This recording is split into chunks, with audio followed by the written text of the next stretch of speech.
evaluated the actual look of your wiener. She tells me mine's nice looking. Not gross. Oh, dude, I did a love scene the other night. Oh, my God. Oh, you did? Oh. What do you mean? Were you naked? The poor actress. Look at you. No, I'm in a 𝗦𝗵cie T-shirt. Oh. Did you shave your chest hair a little? No. Oh. So hair is bustling out of the T-shirt? Yeah, I mean, you know, and she wakes up so horrified because I still live with my mom in the movie, so we had just made love. I'm in a 𝗦𝗵cie and underneath an AC/DC poster. Who's the actress? Again, her name is 𝗪𝗿𝗍𝗍, who was on Third Watch for a little while. She's really talented. She's cute? Really, oh, my God, she's adorable. Can you make out with her and stuff? She's adorable, yeah. Did Dana come down to the set? She was actually there that night, and the actress has a boyfriend as well, and they're both real cool about it. I mean, I guess Dana looked at you and said, you know, I'm not jealous. I don't think she's going to run off with others. You baby gorilla. Like the other guy, like her boyfriend, too, I'm sure was like, you know, it was like when Johnny Carson used to let Joan Rivers guest host. I think you know. How many times did you have to shoot the makeout scene? Well, we did 2 different angles, and I'd say 5 takes each, you know. Real closed mouth, though. Oh, no open mouth kissing? You mean she didn't get lost in the moment and open her mouth? I didn't hear her say, I'm getting myself hard. When I did my makeout scene with Mary McCormick, we totally opened our mouths. Oh, really? Oh, yeah. Yeah? Yeah. Yes. Oh, yes. Wow. And I was wearing a fake mustache, so the little hairs kept coming out into our mouth. So that's how I knew I was getting my tongue down there.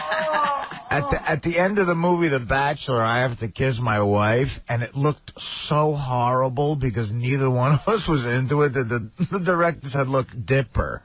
Just dip her out of camera and then do it because it'll look was disgusting. Yeah, I mean they couldn't make it look good. There was no way it was going to look good. No. I was full-on macking with her, man. Really? I was going at it. No kidding. And she liked it. Yeah? Yeah, she wasn't putting up any resistance, but I could tell.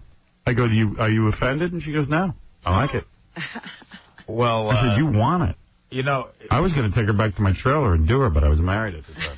You know what I can't wait for is we're shooting a bachelor party scene Friday and Saturday, and it's going to be all topless broads playing hookers. Because it's rated R, we threw breasts in there, you know. Artie's really into this movie thing, even though it's like an independent, low-budget, $2 million film. Still, it's a movie. He shows me, he goes, I got to go do something really disgusting. I go, what do you got to do? He goes, well, I got to take a shave for my scene in the movie today, and I got to shave here at the radio station because I didn't shave at home. And he's got a shaving kit, and he goes, I got to shave in the K-Rock bathroom. Yeah, I'd be afraid of getting a disease doing that. That's going to be...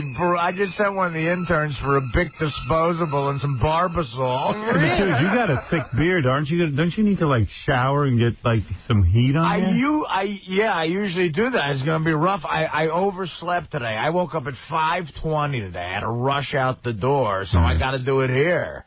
It's going to be brutal because... the water in that bathroom doesn't get, like, hot. Unbelievably hot. Yeah, and it's going to be it's going to feel gross. Oh, go use the ladies' room. Have the interns boil up some water for you. That'll be fun for one of our 19-year-old intern girls to walk in on me shaving. Hey, guys, how you doing? How's it working out here? Yeah, and then Artie shows me he's got, like, he's got one of those binders with a book in it. A daily planner. A daily planner and, like, all his various medications that he's on because he can't drink. The medicine is in there, too? Yeah, like he's got everything organized, and he's showing me, you know, now I'm in the movie, and I'm a producer, so I gotta organize. And I look at his binder, and I look in it, and I'm looking at his daily planner. It's from 1996. Oh, geez, not even the right date. Not even the right year. Oh, years ago. I go, what do you got in that planner? He goes, nothing. It just looks cool. Like I'm doing something. That's some movie executive. Carrying it for the look. Yeah. I make notes. I make a lot of very important notes. Yeah. For 1996. Right. I tell you, working at a radio station is so weird because, I mean, there's a million reasons why it's weird. It's always been odd to me. I always had weird feelings walking into radio stations, and I don't even know. I can't even explain it, but we were talking about, I don't know, Gary was saying how he was walking in the hall the other day, and he saw Dead Air Dave, and one of the guys says, you know, he doesn't like to be called Dave because that's his radio name. He wants to be called 𝗛𝗮𝗄𝗿 or whatever. I wouldn't know his real name. He's got some sort of Indian name. Oh, yeah. Or Shanti. 𝗛𝗮𝗄𝗿. 𝗛𝗮𝗄𝗿 by gosh. And I go, you kidding? I go, I always call him Dave. And he goes, no, he doesn't like Dave because Kingston gave him the name Dead Air Dave. No wonder. I mean, he always gives me a funny look because that's what I call him, Dave. You want to know his real name? Yeah, but wait a second. He said to Sal he wants to be called Dead. Well, Dead? he'd rather be called Dead than be called his real name. He'd rather be called Dead than his real name, or he wants to be called his real name? I got the impression that he'd rather be called, you know, he said, Sal called him his real name, and he goes, don't do that. And he goes, what do you want me to call you? He goes, call me Dead, call me anything, just don't call me that. But then I heard that when he's with chicks, he wants to be called by his Indian name. Right, that's what I heard, too. So then why would he want us to call him Dead? Well, we're not chicks, I guess. Someone told me when, like, he's with a lady, he wants to be called... Hey, Dave, I heard a story that you want to be called by your real name when you're with a chick and you're doing her. I missed that part in the hall. You want to be called Dave? I always call you Dave. Or Dead. Around here, that's what I'm used to. You want to be called 𝗛𝗮𝗄𝗿? No, that's all right. Is that his name? Dead is fine. Dave is fine. Do you not like your real name or you'd like it? I have no problem with my real name. Just around here, it'd be weird. Yeah. I'm Dave around here. What is your real name? I don't want to talk about it. Really? All right. He won't even give us his name. I know it's something like 𝗛𝗮𝗄𝗿. Yeah, you've said it before, but it doesn't need to be rehashed. What is it, Ata? It's Dave. Ata. It's Dead. Do you want to be called Dead or Dave? Yeah, whatever, either way. Dead Air?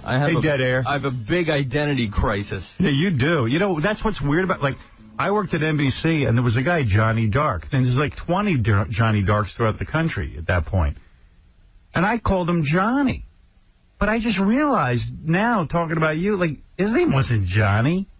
And at what point does your radio name become your real name? Because Well, we call Cabby Crazy Cabby. I know, but remember Johnny Dark? You called him I called Johnny. him Johnny. I wouldn't know his real But name. do you think that he wanted to be called Johnny? I don't know. There's a comedian, Johnny Dark, too, that works sometimes. I guess Right. there's a lot of them going around. Well, certainly my friends and family don't call me Dead. All I know is, you know, we're doing this this pageant thing today where we're going to find the hottest chick who's the biggest fan of the show.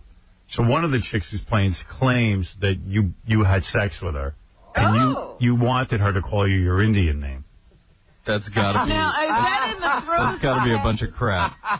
Is that in the throes of passion, like that tape we play? Call me. And have you been searched on the subway yet? No, I actually don't take it much. Only for Yankee games. Dave's got that look. Yeah. He could be. He could be a terrorist. He could be a terrorist. There you go again, Robin. Where are you from, anyway? I'm of Indian origin. Are you? Yeah. Yeah, because I never know what your real name is. I would call you your real name. Yeah. Listen, this cat that I worked for the E! Network, his name was Lee Masters. I always just figured his name was Lee Masters. That was his radio name. Yeah. Then he worked for MTV, then he worked for E! And then one day he just shows up and goes, my name now is Jarl Moan. I go, what? Excuse me? Jarl Moan. He's like P. Diddy, changing his name. Just call him Moan. Excuse me? I call him Jarl, but it's really bizarre because he's always been late. Because I know he's about to come back into business now. As a business person, is he still Lee Masters, or is he Jarl Moan in business now? Jarl Moan. Really? I was in a meeting. Half the people were calling him Lee, half the people were calling him Jarl. And I didn't. I was just so freaked out. You carry a backpack? No. There's a chick here claiming that I said that. Yeah. Your name should be Andy Gandy. I'm getting nervous about this chick. What caste are you? Second highest. Are you? Yeah. Brahmin? So I was never going to be destined to, drive a cab or anything. Are you a Brahmin? That's the highest, no, isn't it's it? the second one. I think it's kshatriya or something like that. No kidding. Yeah, man. You could have been a printer in India. It's completely... You could have had your own business. It's horrible, the caste system. It's like they tell you what you're capable of. See, I would have loved the caste system. My dad told me I was a moron my whole life. And if he would have said, look, when you become 18, you will become a shoe salesman. Like, at least I would have known that I could do something. Yeah, but you could have been an untouchable, and then he would have been right. Oh, believe me, I was an untouchable. Would you date an untouchable? I date anything. Right. You want to meet the chick? Hey, Gary, is that chick here the one who says that she was with Dead Air Dave and had sex with him? She says she met you on the, she called you up on the listener line. Oh, God, yeah. Let's meet her. You want to meet her. Now, what if this girl was scammed by somebody who said they were Dead Air Dave? Well, I don't think I'm that popular, Robin. I've used Dead Air Dave's name to get laid. But, hey, there was this guy, there was a place, remember, after, like, 9/11? Oh, no, it was, like, after Iran took the hostages, it was Iran carpet, and then they chopped the end off and it became Ira carpet? Yeah. Hey, wait. Oh, yes. Oh, wait, hey, you remember this chick, Dave? Hi. Hey, Oh, my you're God. hot. Dave, you got her? Trying to remember. Of course I remember. No. You don't remember? Are you kidding You're me? totally I should take credit. Realistically, it would make sense to say, yeah. Why did you say you made love to Dead Air Dave? I did not make love to Dead Air Dave. No. He took me out to dinner for pizza. Right. And then... It's like 100 years ago. So he remembered. He does remember. Yeah, we went out a couple times. Nothing happened. You went out for pizza. Go ahead. And then... Wait a minute. How did you meet him in the first place? Well, you called the airline, right? Yeah, I called because he was on the air and he was like, oh, it's raining out and next song is Bush. Like, he was just complaining. And so, like, I called in. I'm like, what's your deal? And he was like, hey, send a picture in. So I'm like, all right. You dirty what else am I going to do in there? It's like 3 in the morning. Hey, I would do the same thing, So I sent a picture, and he's like, hey, let me take you out to dinner. And he's a vegetarian. Nice. You're pretty hot. Thanks. He's a vegetarian? Yeah. I didn't know. He's Indian. Well, that doesn't necessarily go together. What do you eat, beans? He eats pizza. Lots of beans. Beans? Look at the body on this broad. Oh, you didn't hit that? I should have. You're damn right. So listen. I don't know what we're wrong. Go ahead. So then he comes out in his... So we go back to... He's like, oh, I just moved to Upper West Side. You should come over. See the place. I'm like, I don't know. He's like, no, just for like a minute. So I trying to get her back to the place. Oh, Upper. And maybe I'll tell you my real name. Yeah, go ahead. So we go back there, and he's like, I got to take a shower. He's like, here, just watch TV for a sec. I'm like... I don't remember that. I'm like, oh, my God, what do I do? So I'm like sitting there. I'm like watching like Channel 10 News. And then he comes out in his boxer shorts only. You were like a hostage. That is totally made up. Total porn store plot. I swear to God he did. Complete BS. I swear he did. Complete White BS. boxers. I've done a lot of scumbag things. That's not one of them. I guess with that smoking little body, he figured you were ready for action. Yeah. So what happened? He comes out in his boxers? And he sits like, seriously, he sits like on me. Like there's a big couch. So making it up. What do I have to lose? I believe her. I am going to sit on you. Believe whatever you want. She's totally making that up. Yeah, go ahead. Then what happened? He puts in this old movie. I forgot. It's like from the 50s. It's his favorite movie. What movie's your favorite movie from the 50s? It's not from the 50s. It's from the 70s. What was it? The Taking of Pelham 1, 2, 3. Oh, my God. She's a young chick. She figures it's from the 50s. That's funny. This was like 5 years ago. How old are you? 27. Yeah, okay. So you would have Taking of Pelham 1, 2, 3. That's your favorite movie? Yeah, how do you think you're going to romance a chick with that movie? That's like a murder on a train. I don't know what I was thinking. It was 5 years ago. By the way, that's a great movie. But it's not exactly Ghost when you're not trying a to talk to a makeout chick. movie. It's not a romance movie. Yeah, right. Yeah, so you're sitting there, and you must have thought he was kind of cute if you went up to his apartment and stuff. No, I just was being nice. He was nice. He was a gentleman. Right. Until... Yes. You're calling me a gentleman, but you're saying I came out of the shower with no shirt on? You did. You came out in white boxer shorts. You're totally full of it. What do I have to lose? So full of it. Okay. Then what happened, according to you? So he puts in Taking of Pelham 1, 2, 3. No, I'm like, I really don't like this movie. I'm going to get going. And he's like, what's your favorite movie? So I was being funny, and I said Pimps Up, Hose Down. Yeah. And so I got out of there. By the way, that's hilarious. He didn't make out with you? No. But You didn't even kiss him? No, I think I made it clear. So what'd you do, Dave? She made it clear. I remember that. Did you pleasure yourself after she's left? Because she's kind of hot. Sure, probably. Kinda. Look at this broad. Were you wearing that outfit on the date? The same outfit 5 years ago. No kidding. No. You always dress like that with a mini skirt and almost like a bikini top? Those are new boobs, right? I don't remember those.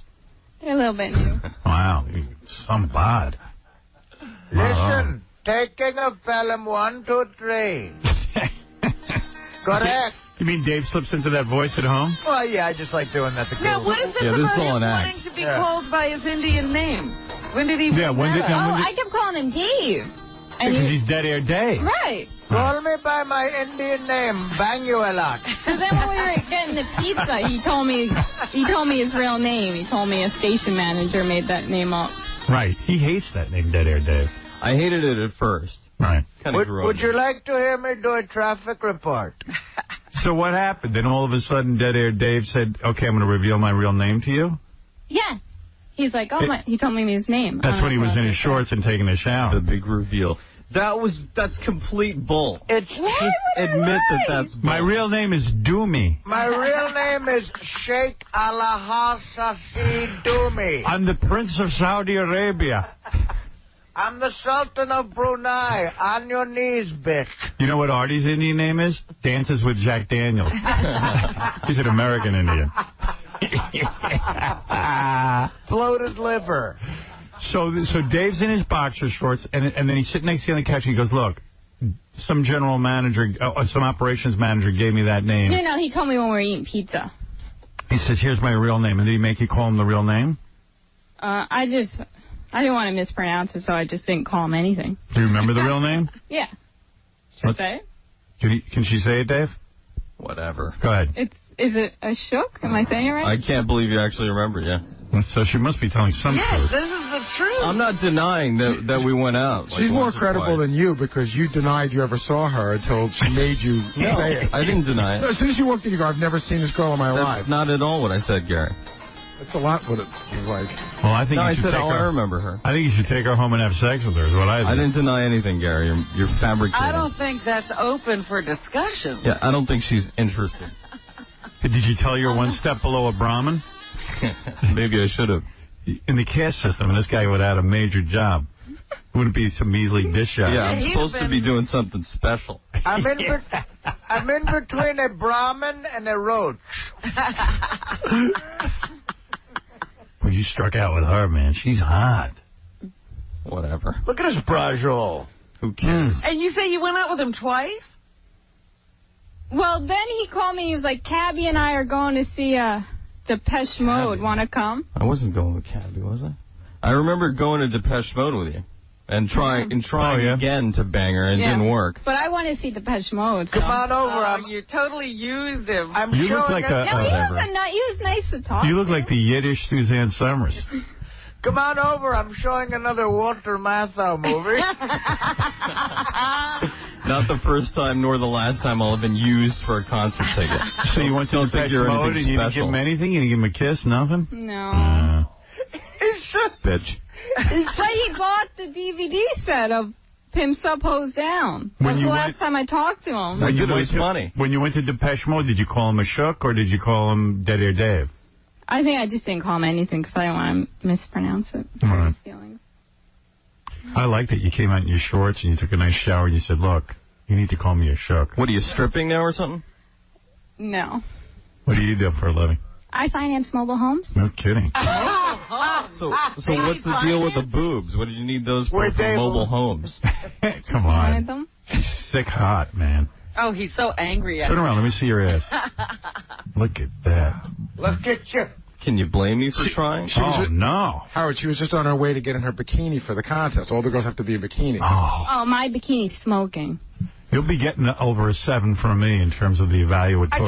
I can tell she's already not that big a fan of the show, though. We'll see. Passed a big test to get here. She did. Somebody could have filled it out for her. No, Name we the asked them three on of the us back here. Go ahead. You're smoking. She's no fan of the show. You're 27. She'll never You got a answer one boyfriend? question, will she, Yeah. Artie? How long's your boyfriend been with you? 2 years. Yeah. He's here. He give it to you every night? Pretty much. Yeah, I'd work you over pretty good. Tell you that. Yeah, he does the smart move and doesn't show you a 1973 Walter Matthau film. Well, he has banged Artie's sister, so. What? Whoa. Whoa. Really? Yep. This is Your like all in boyfriend? the family. Your Look boyfriend at had this. sex with Artie's sister? You should see the look on Artie's face. He's got murder in his eyes. now new he's twist. a killer. Who is this? Stacey Lang. No kidding. Oh, let's see Bring this him in. guy. Well, let's hear this. Who's getting Artie's sister? Artie's Look at him. He's totally not into this. No, who is this? Who is this? What's the guy's name? Hey, listen, your sister's sexual. She can have sex. No, I know. What's the guy's name? What? Keith? Keith who? Craigo. Yeah? Yeah. Would you like to meet him, Artie? Yeah, I'd like to Yeah, meet bring him Keith. in. Bring him in, Will. You gotta love what our New Jersey audience does for this show. Wow.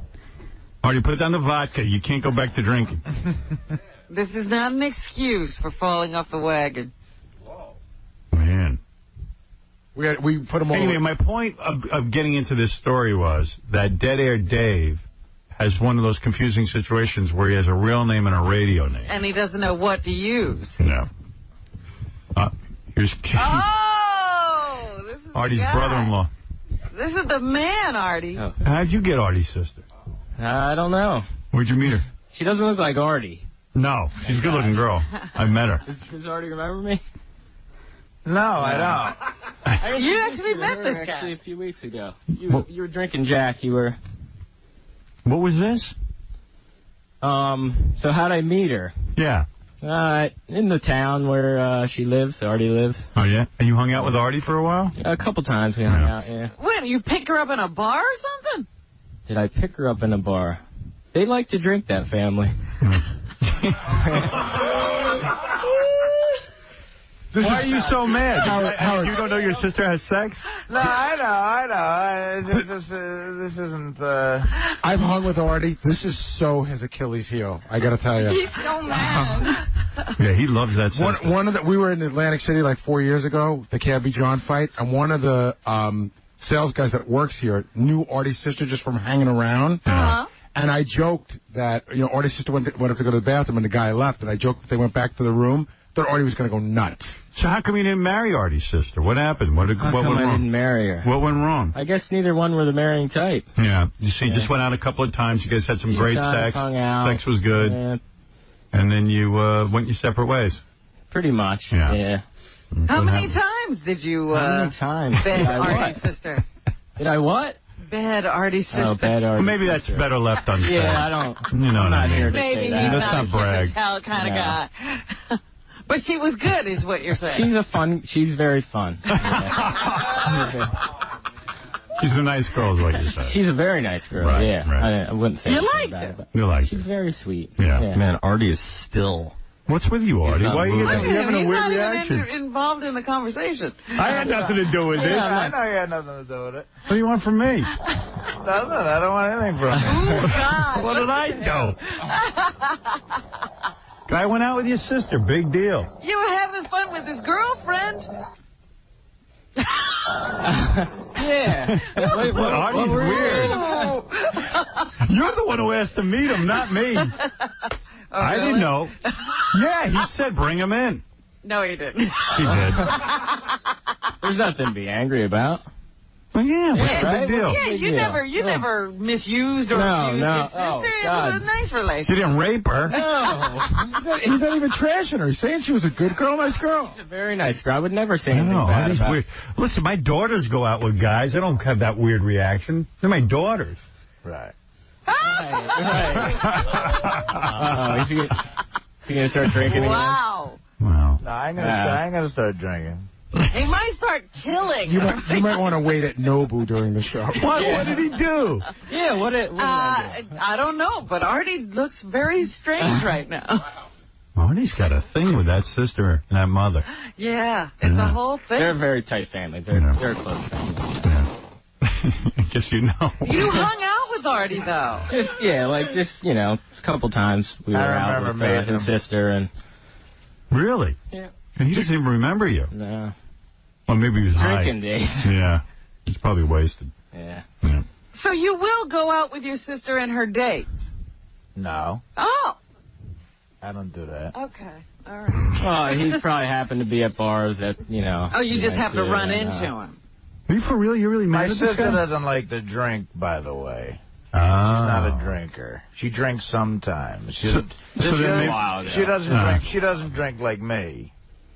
Nobody could drink. She doesn't have. We know that. She doesn't have. There isn't a person on the planet that could drink She like doesn't you. have problems like me. She's a nice girl. All right. Oh, yeah, I didn't see it. Why, do you think he was saying she wasn't a nice girl? Whatever. You know what? He's gone a little KC on us here. Like a little. You're insane. Nah, whatever. Sit down. You're insane. Everything's cool, man. You're nuts. Oh, my goodness. Oh, dear. Is Artie one of the judges? Yes. Oh, yes, boy. You're dead.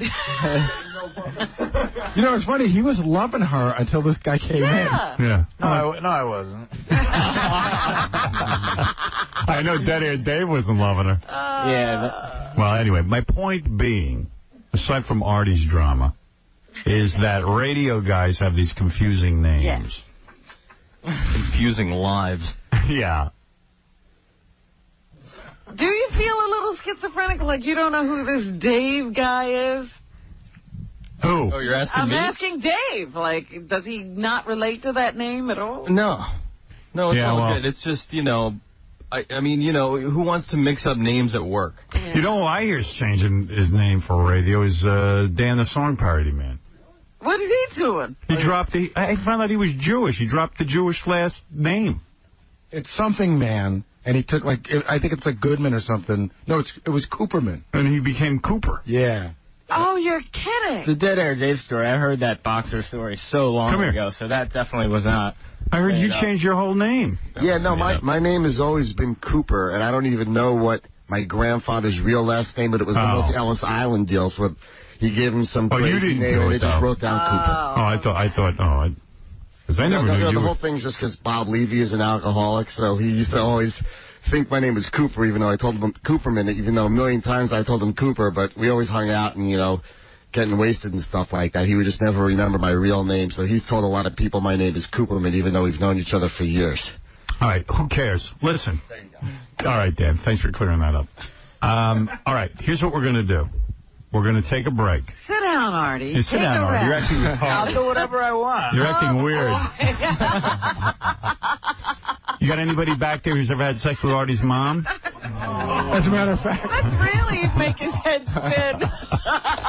You don't know your sister goes out on dates? Of Your course sister's a I sexual do. guy. Of course I mean, a do. sexual But woman. it's nobody's business. But Artie, first of all, he didn't come. They didn't book themselves on the show for this. It just sort of unfolded, and he didn't say anything bad about her. No. I didn't even say I had sex with her. I just said we went out, Your girlfriend did. What'd she say? She had sex She with... said that Artie's sister had slept with her boyfriend. Oh. Look, of course there's nothing wrong with that. It's just nobody's business. We dated a few times. I don't like when my stupid life affects other people in my family. That's all. Oh.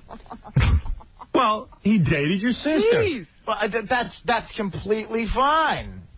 Yeah, that's all I'm saying. He actually seems like a nice guy. I'm just saying. He's not saying if she had sex with him. No. I don't even care if that happened. I get that happens. I just don't want to blurt it out all over the place. I don't want to hurt Stacey's nun career, because I know she's about to embark on a nun career. It's not even about that, man. Right, it's not even about that. I understand. Okay. Nobody's saying... I mean, what did we say? We didn't say anything. Nothing. I didn't say anything. Nobody's saying anything. I was just trying to make sure we didn't say anything. I'll give you Casey's phone number. You can give him a call. You two can talk each other down. All right, everybody take a break. When we come back, we're going to find the hottest chick, biggest fan contest. And what's the prize? $10,000. Whoa. Who's giving us the prize? Where's the plug? Well, we're not starting the contest yet. All right, but I would give him a plug to give him $10,000. Yeah, they could use an extra plug. It's Trip in the Rift on tonight, 10 o'clock, Sci-Fi Channel. Yeah, come on, give me the plugs. What's going on? I don't know with you. I wish you luck, honey. I'm giving you a big-ass vote. Got to see everybody. I know. I hear you. Thank you, Howard. Dave, sorry you didn't score with this chick. Yeah, good luck. What has that guy got that Dave doesn't have? Yeah, I mean, come on. Dave's as good looking as that guy. He didn't come out in his underwear. Right. He acted like a gentleman. He had the right move. Such bull. All right, so thanks to Trip and the Riff, we will have a $10,000 prize. If a girl knows a lot about the Howard Stern Show. Yeah. And this girl evidently saw Dave's apartment. Nice apartment? It's nice. Yeah. It's big. Mm-hmm. Big? She saw the old one. It was like 5-6 years ago, right? Mm-hmm. I was in college. How's he looking in his underwear? It's all right. Yeah. Not good enough to jump. Just being nice. I think Artie scared everyone in the room. It's bull, though. Maybe boxers and a T-shirt, but not without a T-shirt. What do you have to take a shower for when you take a girl home to your apartment? Robin, I don't remember. It was like 6 goddamn years ago. You have to take a shower so you get your clothes Who off. the hell knows? How else are you going to get your clothes off? Yeah. You might have moved too fast on her with getting into your underwear. I might have been delusional. Might have been a 9-hour day. I have no idea. All right, we're going to take a break. And Artie's going to pull himself together. Artie, you try and pull yourself together. Artie's going to do whatever the hell he wants. Okay, what did we do? Shut up. In life and everything. What is your problem? What is going on here? All right. Are you acting like you want to get this out of your chest? Vent. Can I ask a question, Artie? It's a free country, and I can do whatever I want. Artie, can I ask you a question? I choose to say nothing right now. For whatever you're feeling right now, who do you hold most accountable? That's all I need to know. Nobody. Better not be me. I didn't do anything. Nobody. I don't hold you accountable. Okay. Just checking. I'm just saying. You know, some things I like being left private. Okay. But I understand also that it's a double-edged sword. You can't have that with this show. So, you know. It just happened to come up. I'm sorry. I know. It just happened to come up. Yeah, I had no pre-warn on that, if you're thinking that. I don't think that at all. Yeah, this wasn't the plan. No. I know. We thought we were talking about I know. Yeah, the play story was the funny story. The plan was to attack me. I know. Yeah, that was the plan. Gary, from now on, was all for that plan. no one from New Jersey. That's it. It's on the Jersey. show. Yes, Marianne from Brooklyn. Artie, your sister didn't murder anybody. She went out on a date. I can't believe you. Artie, you were in love with that girl. You were saying how hot she was, and as soon as that bomb was lowered, boy, Artie, you changed 180 degrees. Shame on you, Artie. Lighten up. You're a party fun guy. What's wrong with you? No, I'm not. No, he's not. He's not party. Oh, my God. I have no party. Christian, you're on the air. Yeah, Howard. Yeah. So, this guy Artie, he thinks his sister's Mother Teresa or something. No, I don't. It's about a privacy thing. It's her story. It's not Artie's. Yeah. I understand the difference. Of course I know that. The poor guy, you know, he sobers up, and then he doesn't even remember hanging out with this guy. I'm very sober. Rich, go ahead. Believe me. The one moment we get to see Artie pissed off and angry, the E cameras are not there. I know. Do you believe this? This is what I'm talking about. That look. I'll never know what that look looks like forever. I know. And I'm looking at it. It's not fun. Yeah, you're sitting right next to him. I think I saw Jason getting some pictures. Yeah, Jason got some pictures. Did you get pictures of Artie's look? No, believe me, I have a very self-destructive, violent part of me that's, like, bad. I got to get those out there, man. I've never seen a Yeah, I think that guy should be locked up, actually. It looked like somebody had taken a dog turd and put it right underneath his nose. I think it looked attractive. Like his lips curled up. Hey, look, it's not us. I didn't do that. No, that's fine. That's joking around. That's joking around. Yes, Hook knows. Come on, Howard, you'll know too bad. So listen, wouldn't you love to be a fly on the wall in Artie's next psychiatrist section? Oh, my God. There's no psychiatrist sessions. What? Are you canceling them? I'm doing whatever the hell I want. I think we just tripped a wire here or something. Yeah, you just had a whole epiphany. Hey, Artie, what time we meeting at the bar later? I gotta shoot the movie. Thank God. All right, let's take a break. I really do want to get to the contest, and we're running late, and Artie's girlfriend, Bob Saget's, coming in. All so right. Maybe she can come. Saget will calm me down. Saget will calm me. No, I'm telling you, because when I was at the port as a longshoreman, I used to have, I had issues of like, you know. Anger?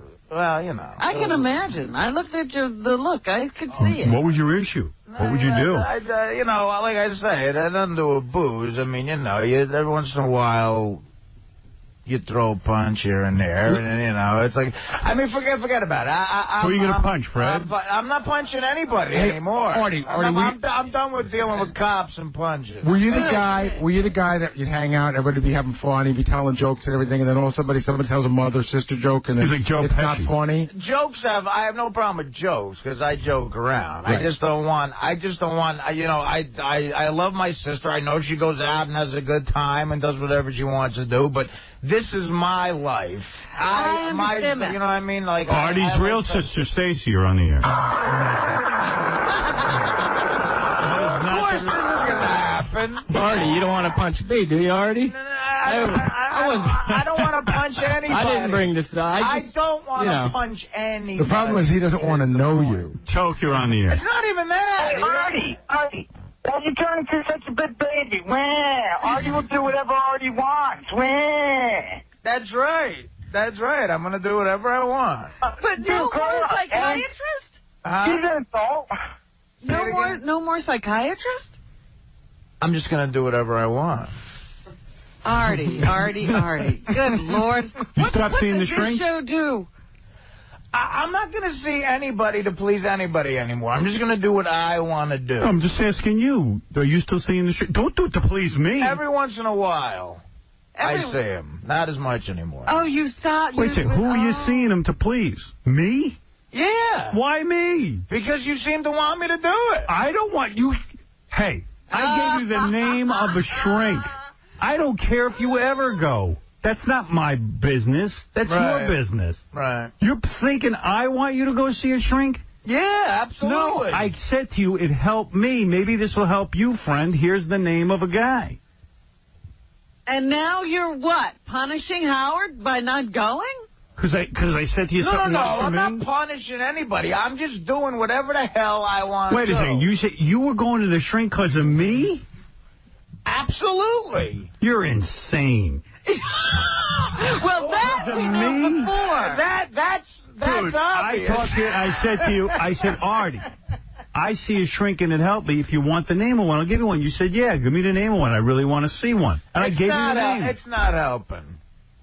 Well, it doesn't help in 3 days. Artie, you got to stick with it. It's not helping. Yes, it is. You've been much better. How many total sessions have you seen the guy, though, Artie? Probably less than 8? 3 times. You can't... That's like saying I didn't... I took 3 piano lessons. Casey used to go, it doesn't work. How many times you go? Once. I'm doing fine. I got to finish shooting this effing movie, and then I can relax. With what? Drinking? Yeah. Oh, you little devil. What little devil? That's it. That's what I do. I get up, I eat, I drink. That's what I do. That's how I exist. Oh, goodness. And I didn't make this the suggestion of a psychiatrist. Other people said it to me, and that's when I got the name. Actually, he made you. All you did was give him a name. He had to make the call. He thought he was doing it at the time for himself. Now he's making it about you. Yeah, don't do it for me. Don't do anything for me. Nobody told you to go anywhere. We asked you to come to work. That's what we asked you. I just asked you to show up for your job. I like you were in bed, curled up in a ball. I like you. I appreciate you, and you did a lot for me. And sure. It was so you went to 3 psychiatrists? No, but it's just like I drive myself crazy thinking I got an offer to go to L.A. for a month to do a movie. Right. I know your manager contacted me. It's a big movie. Yeah. And I'm thinking about not doing it because I want to please everybody else. No, you should do it. You should go do it then. You do what you have to do in life. Hey, you got to evaluate. Maybe this, like your manager wrote me, it's a good opportunity for Artie. I go, well, maybe this is a good opportunity for Artie. Of course it is. That's all. But you could do what you want. I never once said to you, don't do what you don't want. Do what you want. I've been doing stand-up on the road for 15 years. I can't keep doing that. They're going to find me dead. I'm dead in the Best Western in St. Louis. I don't want that to happen. I offered you a job here so that you could live in Jersey, be an asset to the show. Right. Your career is flourishing.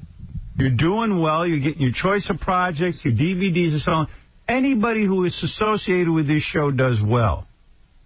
So why would you be angry? You got an offer to go do a movie. What are you angry with me for? I'm not telling you what to do.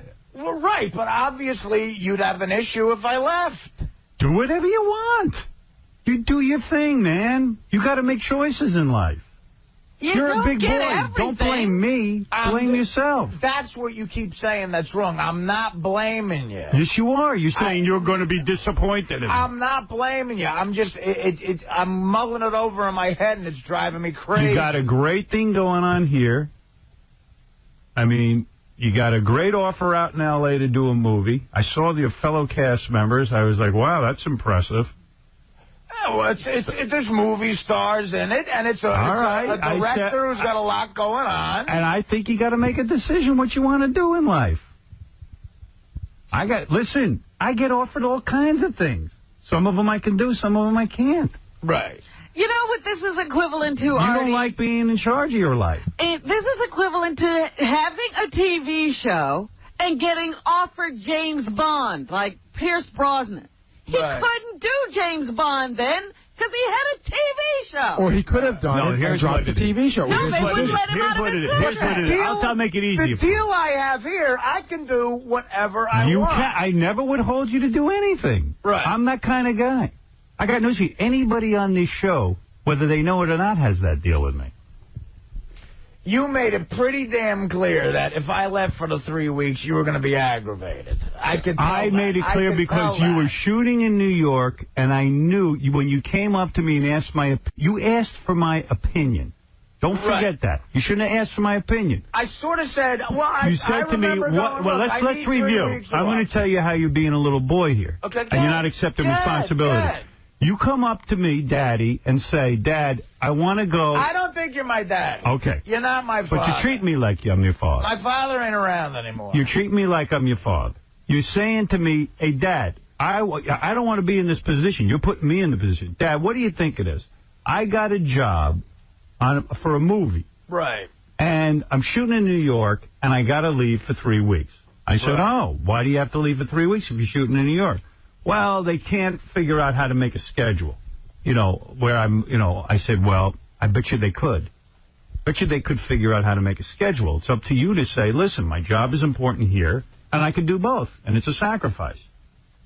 And lo and behold, you went back and found out you can do it. But what you're forgetting is, of course I was able to figure out a way to do it. Of course. It was about making my life not insanely crazy. Like, we don't have the budget. So then you should have gone. So you should have gone and just done the movie.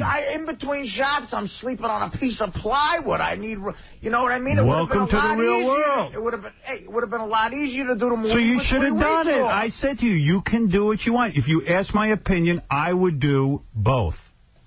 That's me. You're asking my opinion. Right.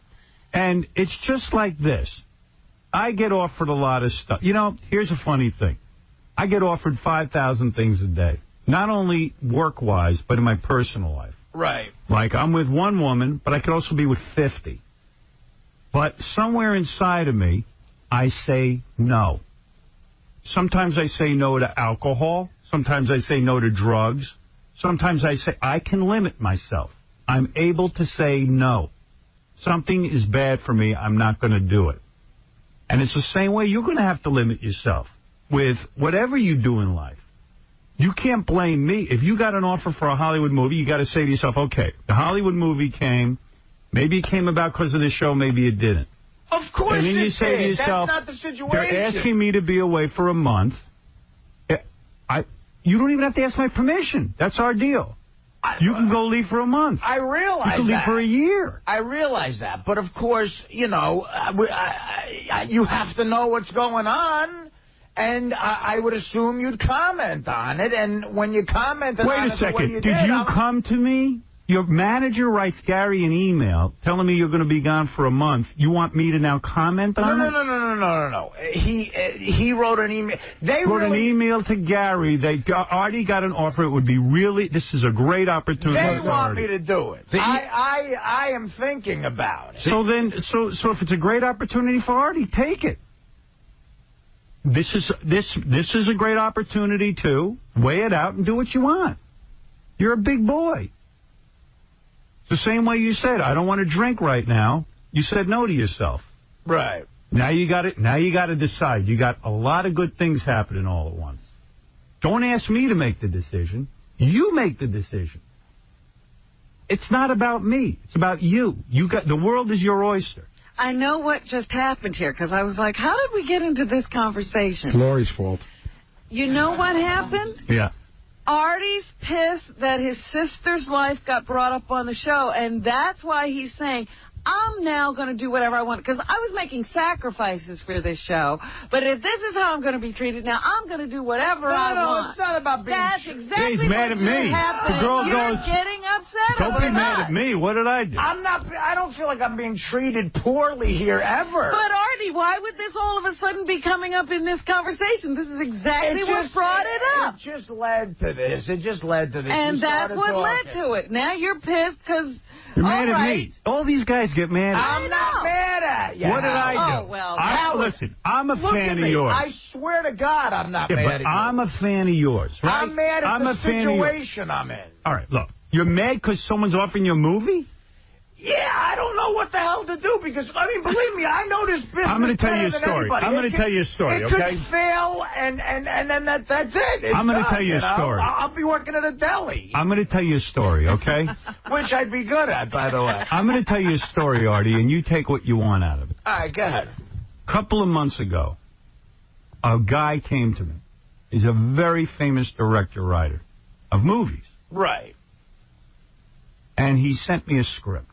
And he said, this script is for someone else, a very, very famous actor. I thought of you, and I think you would be great in the role, even better than this great actor, an actor I really respect. Right. And I read it, and I loved the script. Artie, this is a very funny script, and a role that I feel would maybe get me an Academy Award. What do you think of that? Okay. That's how good I think the role is and how good I'd be in it. I think that's unbelievable, but go ahead. Okay. This director has directed... This director's maybe one of my favorite directors of all time. All right. Okay. That's how good this guy is. So it's Bob Saget. No, it's not Bob Saget. So listen to this. But somebody like I'm going to tell you a story. I'm going to tell you a story about setting limits and really having a hard time. Okay, go ahead. So I read the script and I say... I'll do it. I'm going to be in. All right. And what it means is I'm probably going to have to shoot for 2 months, do the radio show, and do this movie. Oh, so they were shooting here. They would be shooting here, yeah. So, and I said, I'll do it. I said, I'm going to satellite in January. I said, I have to devote myself to satellite at least by the end of October. The only 2 months I can give you is September, October. The guy goes, okay, look, it's going to be rough, but I can do it. I could shoot you in September, October, and but I got to move quick. I said, okay. In L.A. or here? Here. Right. Okay. I'm the lead character. Okay. All right. So, lo and behold, they call me back. They go, look, we got everything all lined up, but we're going to have to shoot October, November. I sat down. I go, this is the movie that I've been waiting for. It's the role I want. Right. This is a Howard Stern film without me having written it, but it's my role. It was as if it was destined for me. Yeah. And I love acting. I do. I love it. So it's October, November. I sat down. I said, well, I got a commitment to Satellite. I want to go out and promote Satellite. I called him up and I said, I can only do September, October. Now, inside, I was dying. This meant I had to say no to something. He goes, I can't get it together that fast. I have to go with someone else. And that's the end of my movie. Now, the reason I tell you this is not that you should do the same thing. Because you realize I ain't you, Howard. No, but you are you. Artie, you've got a lot of good going on in your life right now. Okay, yeah. And you got to recognize it. All right. Your life is straightened out. You're on a roll. Not really. No. Not really. Professionally, I don't know what you're doing. Professionally, my life's been good for a decade. All right. You know, but personally, you know, I'm out of control. All right. Well, wait a minute. Whose fault is that? Mine. I'm not blaming anybody, Robin. I'm taking So if you go to L.A. and do the movie, is your personal life going to get better? No.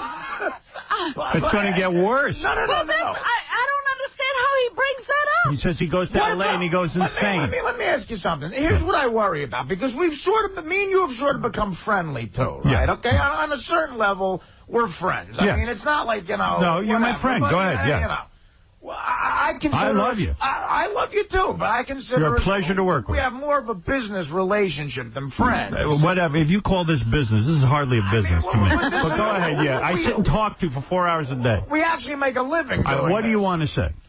What if I came to you and I said, look, man, I can only go to Satellite with you for a couple of months because I have a great opportunity moving to L.A., to do a sitcom. I'm going to roll the dice. It's like I'm a fat guy who could get a sitcom, and in 7 years, I could be worth $1 billion. I'd say go do it.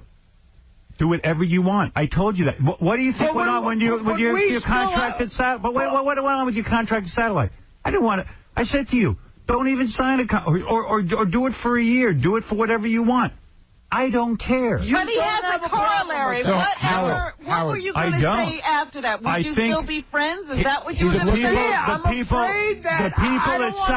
The people at Satellite felt, hey, we're making a financial commitment to Artie. He could give us a year. In other words, we're putting something on the line here. Maybe Artie could give us a year. That's what their feeling is. Right. My feeling is this. I don't need you. You want to leave tomorrow. Leave. I know you didn't hear the other part of his I didn't say I didn't need you. I want you here. I spent months looking for someone to sit in that chair. Maybe a year's. Right. You're the guy. That's your job. Right. But, Howard, you didn't hear the other part of his question. He's also afraid if he leaves, he'll lose your friendship. No. You never lose my friendship. It's important to me. You do your thing. You do what's best for Artie. See, I think he's looking for you, not just for the answer of go do what you got to do. I think he's looking for your blessing, which is different. Blessing to do what? But it's different. I know you're not going to have my blessing because, quite frankly, if you asked my opinion, you want me here. No, it's not. I want you here. I can't believe that movie. Right. Is a better opportunity for you than to be here. F the movie. I'm talking about, like, obviously, my best roll of the dice in this business, like, looking the way I look. Why are you fixated on this? Let's say a big sitcom comes up. Right. Okay. Leave and go do it. Great opportunity. And I will try to do what I can, and I have to do what's best for this show. Right. You understand that. Of course I understand. Right. If you leave to go do a sitcom, that's it. I got to go find someone else. Of course. So you don't mind me sort of asking for a short-term commitment at satellite radio? I've already. I thought you were already past that. I'm not. Oh, you're not. I'm not. I heard you were. No, I'm not. It's not. Nothing is resolved. I heard it was resolved. All right. Well, that's not. What I heard. Someone called me up and said Artie doesn't want a 5-year deal. Blah blah blah. I said it's okay with me. It really is. Yeah. Because that was never relayed to me. There's a lack of communication. I said Artie's deal with me has always been he can leave whenever he wants. More important. Right, but the satellite's a different issue. It's a big undertaking you got going on over there, and I get it. Satellite is saying if we're paying Artie money, and they feel it's a good amount of money, and if you feel it's a good amount of money. But let me just say something to you. They want a year commitment, but I personally, I don't care. Without getting into figures, and we're not sounding like a jerk, I made more on the Norm show than what they're offering me. So you're in radio now. Welcome to the nightmare. But what I'm saying is, what I'm saying is this: your deal can be you can leave tomorrow, and that can always be your deal. That should be your deal. And your manager should know it. Your agent should know it. Right. All your people should know it. I have an amazing agent. I have an amazing manager. They look, but here's where the shrink should try to fix me. The insane guilt I have of leaving you guys because I love everyone here to death personally. But why are you fixated on this? And you're the reason I have these opportunities. And I'm like, well, then you weigh it out. If this is the reason you have these opportunities, and this is why your name is out there. I lose sleep over it. I'm like, the reason I could get a sitcom. Do you have a sitcom? Do you have a sitcom?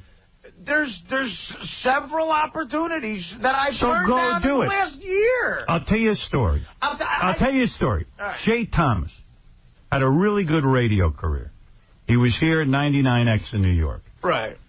And someone said to him, we're going to hire you for the Mork and Mindy show. While it was on the air, biggest sitcom there ever was. Mork and Mindy, one of the biggest on the air at that time. While it was on already. While it was on. They're going to create a character for it. They created a character for Jay Thomas. Right. He quit his radio gig, moved out to L.A., took Mork and Mindy. The show was on for a year and then tanked. That was it. Right. And Jay's never recovered radio-wise. Now, that's his career trajectory. Howard, look, I know. I look at that. You got to know, you got to know how many holding deals they got in L.A. for sitcoms. Howard, I've had 4 of them. Ask Bob, what's his name? No, not Bob Saget, Bob Schimmel. Hey, can I ask Artie a question, I've done 1 million projects in this business, Howard. 2 of them I've considered successful. This show and my DVD. You can call me a DVD, stayed on the air for 10 years, so maybe. But everything else is just marred with failure. I get it. Like, I know about failure. That's what show business is. But you can make a lot of money in failure. I get Well, then go back to failing and make a lot of money. You know what? I got to say something here, Artie. Wait a minute. What do you want from me? I'm willing to roll the dice. What is it you're asking me for? I'm willing to roll. What do you want? Tell me what you need. I'm not asking you anything. I'm just expressing my feelings of how, like, if I went to do the sitcom, what's bugging me is feeling guilty. Why? I'm telling you I don't care. You're going to feel guilty. You're going to feel guilty if you screw up your career. And if that happens, fine. At least I know I took the shot. Like, you know what I mean? Like, I took the shot. You told us there was one sitcom you turned down because you knew you'd be miserable doing it. Right, but that's not always the situation. There's a couple that I think I would have loved. And you turned them down? Yes, I did. Here's what you got. Yes, I did. You got the manager. You got the agent. They're whispering. No, I know. Whispering. I know what they're whispering. Look at me. Look. Whispering. Yeah, I get it. Artie, we've got fame and fortune. Your own thing. It's going to happen. You know, Jackie got the sickness. But Howard, let me tell you something. When I was a longshoreman, there were guys saying to me, "You're an idiot for trying to be in show business." No, I'm not saying that. And I'm telling you. Them, I'd be loaded orange juice and Nork right now. If someone comes to you and says, "Artie, we have a sitcom," Frank Sebastiano writes Dirty Work 2, and he says, "We're going to go write it." That ain't going to happen. All right, well, maybe you will. But if that's it, and that's the thing that is your career path, right, I would always wish you well. You don't have to feel guilty for a second. I'm blessed that you were here for the short couple of years you were here. I would like you to be with us when we go to satellite and be with us in future projects. If that is giving you pain and angst and pressure, you don't do it. If it's time for you to go, it's time for you to go. Get rid of it. If it's time to go, it's time to go. Howard, can I ask Artie one quick question? There's been no one more important in my career than you. You don't have to say it. That'll be true if I become, and we're friends for life. We're friends for life. So when you pick up your Emmy, remember to thank him. No. Well, that'll never happen. But Artie, where I see my friends is here. You understand? Like Stuttering John was like, how come you don't get together with me? I love to go do Tonight Show. I go, because I don't get together with anybody. This is where I see my friends. I see Robin here. Right. I don't want to leave on bad terms. I've never You're not leaving on bad terms. How are you leaving on bad terms? Are you leaving? Is this what you're telling us? No. I might not be at satellite for. What I'm saying is, I might not be at satellite for the run. So don't. Who cares? But if that Fred, first day on the air, Robin, Gary, I'm at satellite for the run. Other people don't have to be. Satellite is my thing. I am inviting everyone to the party. I know. If you want to come to the party, come to the party. And you let me come to the party for 4 years, and it's been amazing. If you don't want to come to the party, don't come to the party. Artie, we make the commitment ourselves. I decide how long I want to be here. I decide that I've been here this long. I know. I know it. What are you talking? I mean, I could leave if I wanted to. Of course, I know that. I gotta get to the pageant. One final question. I decided it was important to me. Artie, take away the money aspect of it. Right. And where do you think? And this isn't a jaded question. Where do you think you would find more enjoyment, doing this or doing a sitcom? Or do you not know because you don't know what the sitcom is? Well, take the money out. He's saying he'd rather have the money. Yeah, he's saying I want to get money paid. Sometimes you think about. Would someone just promise me they'll never come in here and say they went on a date with Stacey Lange? Please, it's killing me. It's killing my whole plan. I got a great bit lined up. There's nothing more fun than doing this show. I just know it brings you personal enjoyment, and sometimes something that gets you more money doesn't always bring you the same joy. Steve, go ahead. It fills your soul. Steve, you're on the air. Robin. Yes? You tell him Artie that he, all his problems. You sound like a doctor. What's your problem? You're all over. Leave the guy alone. She hasn't said a word. He's been talking for an hour. I haven't said anything. Yes, she is. No, she hasn't. Quiet. You're fixated. You haven't been listening. Marianne, go ahead. Artie, let me compose myself. First of all, Artie, in everyday life, people have to make job decisions. And, that's like a cop-out. You're saying, like, you're being held back because you have to decide. And in life, you know what, Artie? People find a job they love and people to work with that they love. And you know what? They don't go to get the Ray Romano show. They stay there because they like it. Why can't you decide? It's not that complicated. Wade, you're on the air. Yeah, Howard, I've been a listener for 20 years. I just think you're the greatest thing ever in entertainment. But I can't listen when Artie's on. I turn the channel. And, just like you say, if you don't like it, turn the channel. But I know I can't pay for satellite knowing that he's going to be on. And I have a request. Well, it turns out he might not be there, so you could come with us. Well, let's say that he stays. I have a suggestion or a request. Have 3 out of the 5 days of the week or 2 out of the 5 of the days of the week Artie free days. Because when he's not on the show, I tune in. I'm there for the whole 4 hours. He's the biggest mama's boy going. He hates women. His imitations of blacks, Southerners, and old people are all exactly the same. I haven't heard a funny thing he said yet. Well, there you go. Maybe this is great. Let's have Artie free days on satellite because I can't see paying if he's on because I don't listen when he's on. Sir, could you call every day? Anthony, you're on the air. I don't agree with that last caller. I think Artie needs to learn from his past and know that he's probably going to fail again. And failed again. Oh, jeez.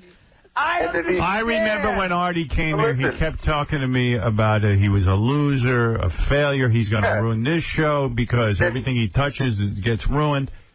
And I felt that he's made a lot of progress. I think he feels good about himself. He's got a nice situation. I always thought this was a haven and a good job. But when it stops being that, you got to go.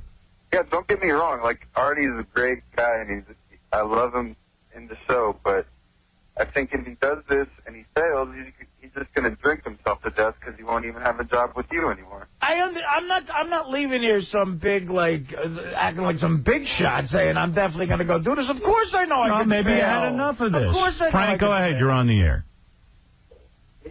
Yeah, Frank. All right. Frank's gone. We got to take a break.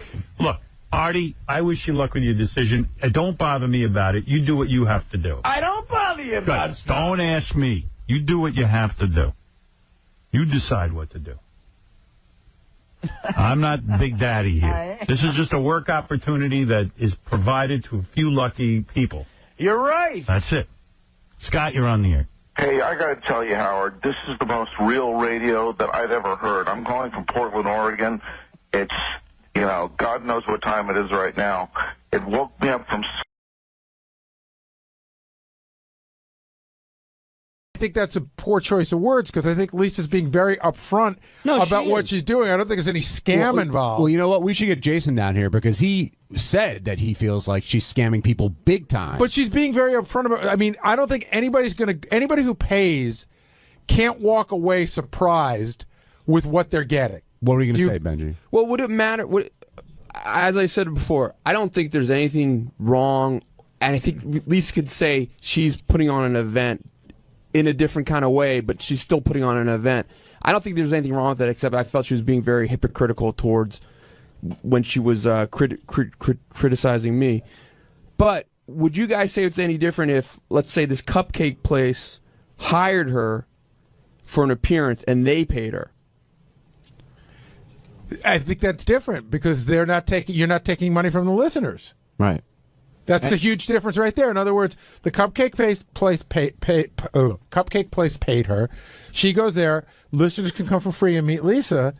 And I think you sort of get the same result, but you're not taking money from the listeners. And I don't think the event itself rubbed people the wrong way. I think the price she came up with, I think, might have rubbed a few people the wrong way. And the word I keep hearing, too, from some people is that there seems to be a sense of entitlement. But I'm not sure for what. Like, Lisa's entitled to make money off the show, or I'm not sure what people think Lisa's entitled to do. But Jason's here. And Jason, we were just talking about how there was a caller on the line who said he felt that Lisa was scamming people. And I said, well, she's definitely not. That's a poor choice of words. She's being very upfront about what she's doing. But you say she's scamming. So, well, I wouldn't use scamming means like, yeah, she's lying to somebody. I think she's exploiting. I think she's ripping off. I think that she is. We have a fan base that will pay money to be part of the show, like going to see 𝗛cie 𝗿𝗿𝗍's thing. Now you could say, first of all, I don't even like the fact that their show has been lumped in with this Lisa G thing. They are so two totally separate things. I think it's unfair to them to even lump it in. Lisa made a name for herself from this show in the last 10 years.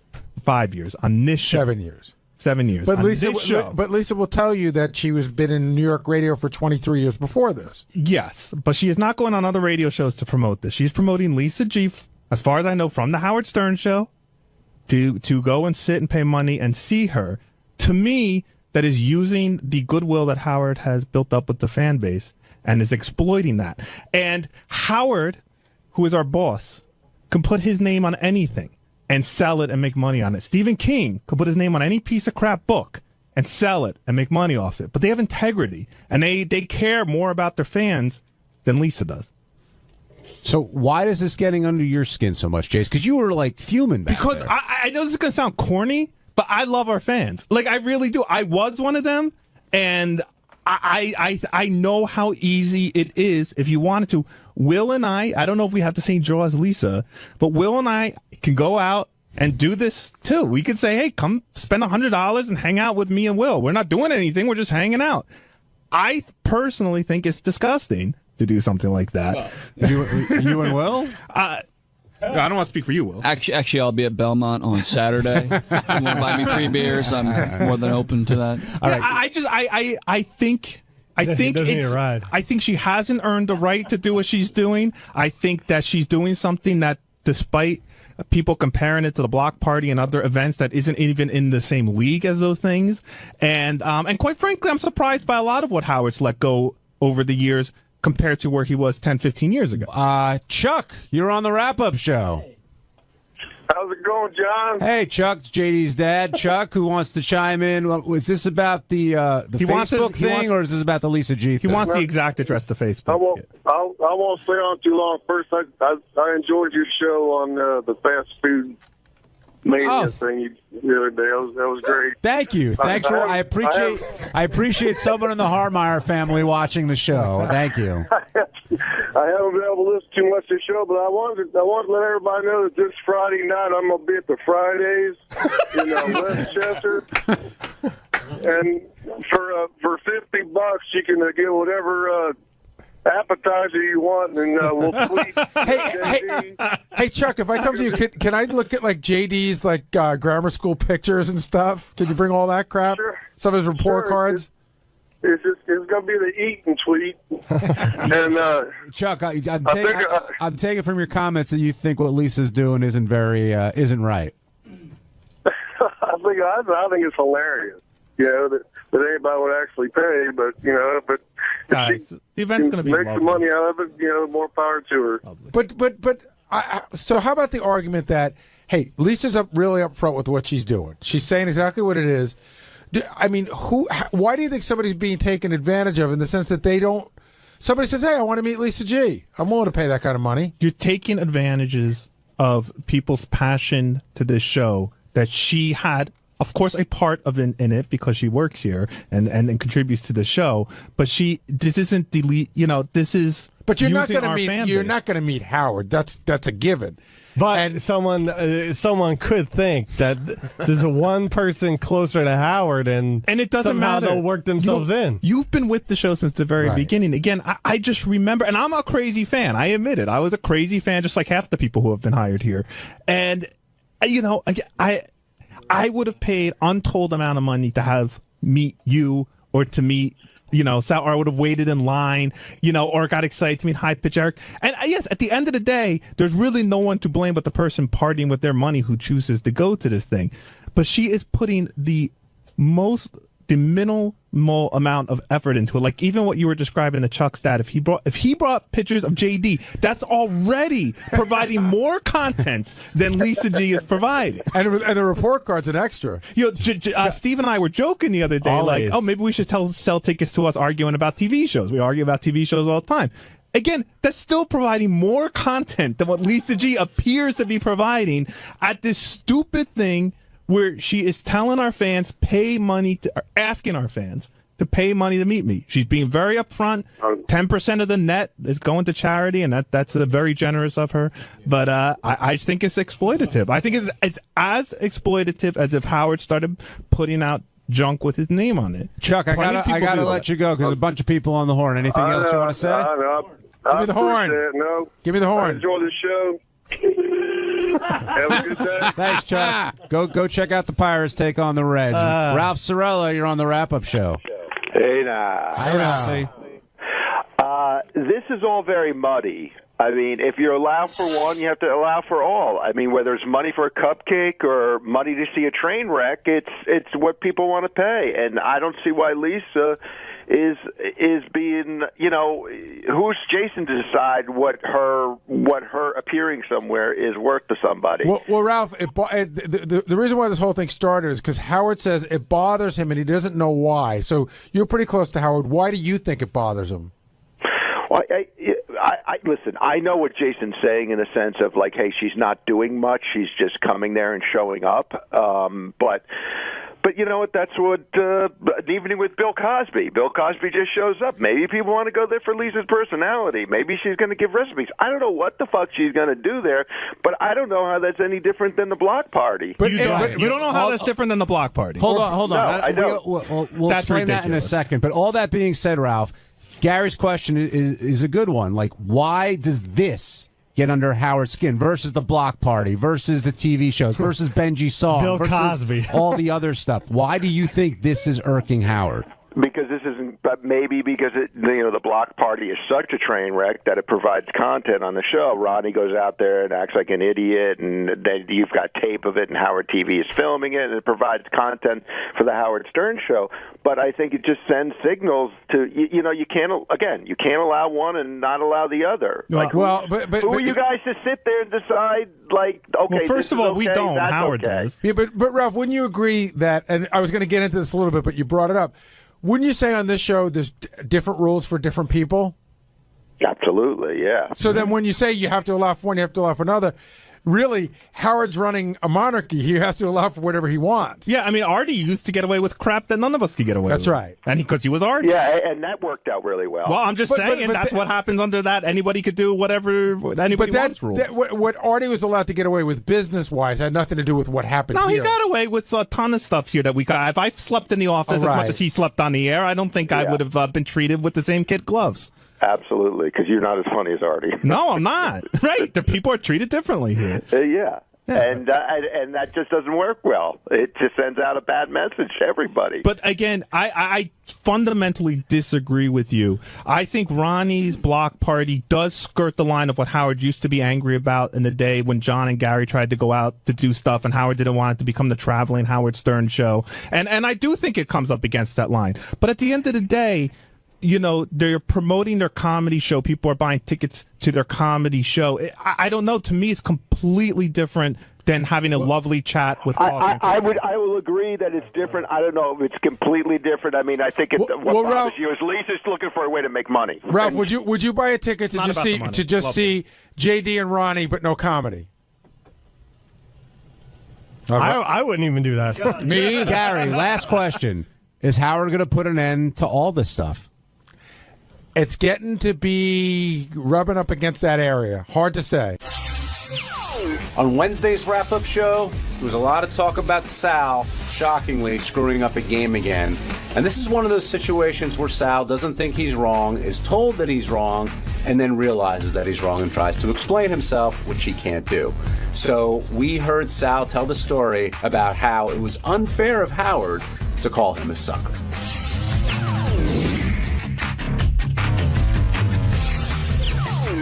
Now joining us on the wrap-up show, the great Sal Governale, who said, Howard, you're a sucker at least 20 times today. Actually, Sal, you refused to say it. That's right. Those were the drops being played, but... Why won't you repeat?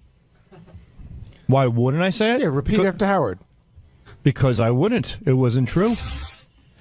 If I did something where he felt like a sucker, I would have said it. Sal, do you feel like the show was used at all in order for you to get those teeth? Or do you think they're two independent things? Yes, absolutely. I made that perfectly clear on your wrap-up show last time. I said it's inevitable. There's certainly a bartership deal. People are not stupid. The guy was a fan of the show.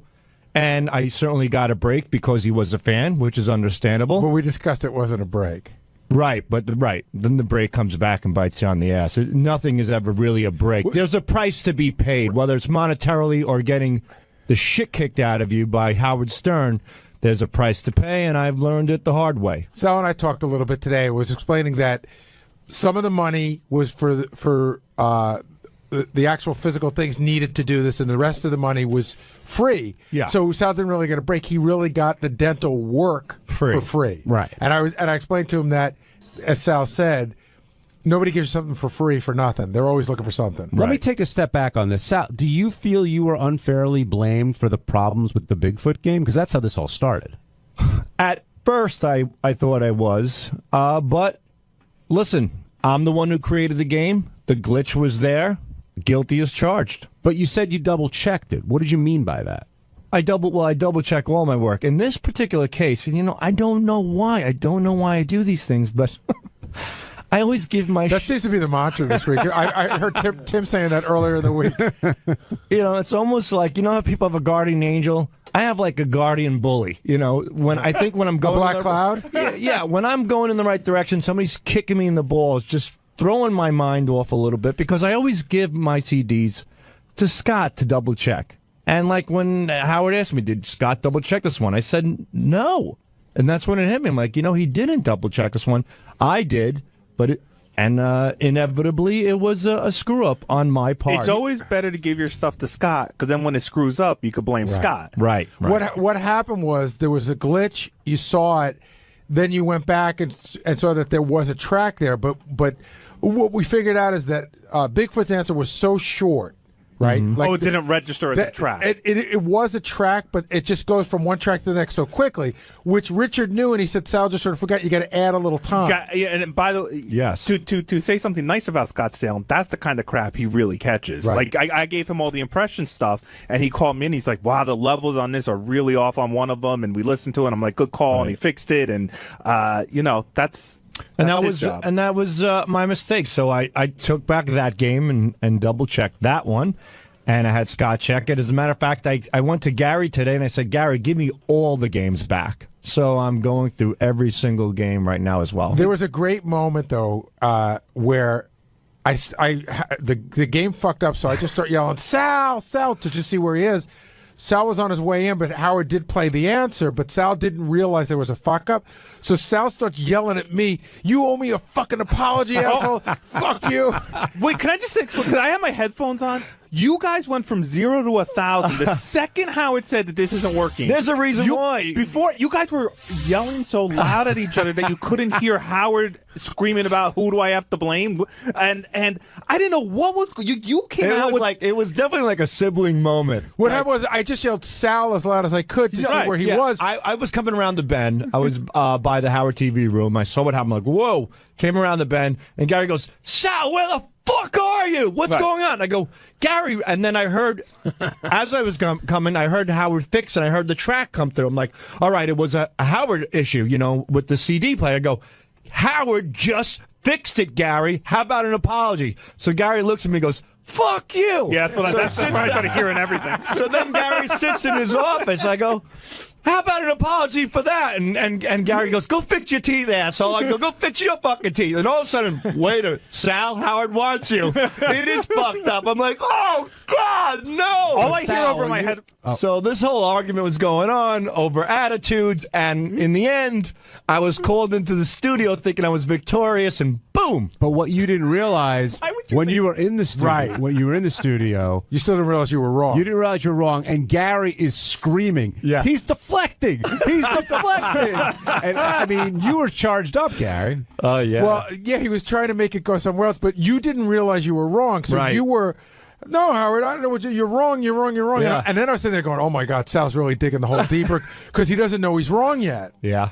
How did you not know you were wrong, though? Like in what? Well, I was arguing with Gary. I got called in, and I thought Howard called. I thought somebody sent him a note that Gary and Sal are fighting over the track. So in my mind, I'm thinking, all right, I'm going to go in, and then Gary's going to get called in, and Gary apologized to Sal. Here I am thinking it's going to be that way. And by the way, I just want to say, the desperation move if I'm beating you is you bring up the sleeping. I know, dude. That was 4 years. I mean, how old is that? Hey, listen, where am I going to go? I get it. I get it. You're drowning and you grab at anything. Anything. But what really, I think, really changed it was, one, I think Howard saw your point a little bit, and I think you were starting to cry. No, I wasn't. That's why I ran in. I got worked up, but I certainly wasn't starting to cry. I wasn't going to run in with the camera until I looked at the monitor and saw how worked up you were. And I'm like, I better get the fuck in there. What was bringing you to tears? The fact that Howard thought you were lying, or were you emotional in any way? You were, Sal. You were over the top at a certain. It was the whole sucker thing, and he said you outsmarted me. I would never. That's just impossible. Well, no, it's not. It's impossible to outsmart Howard Stern, in my opinion. Yes, in any capacity. Yes, that's what I'm saying. So. And he kept going with that and the whole Howard sucker thing, and I'm like, this is just crazy, and that's why I just snapped. And he threatened to break up you and Richard. And I know to you that's blasphemy, but it seemed like it might be going there. If it goes there, it goes there. And you know what? You'll see the results. Richard and I are a think tank. We work every day. We bounce ideas off of each other. We work great together. It's like breaking up Captain and Tennille. Is that a bad thing? Yeah, Sal, actually, they got divorced, and she had a much better career. Sal, if this happens, it's like breaking up Donnie Marie. Keep your mouth shut, because the way Howard described it on the air, you will be getting your own office, and Richard will be sharing an office with I would Scott. hate that. I would hate. You would rather share with Scott? I would be in a bathroom with Richard. I would be in a dumpster with Richard. What? But if you and Richard together isn't an option, wouldn't you rather be alone than be paired up with Scott the engineer? I don't know.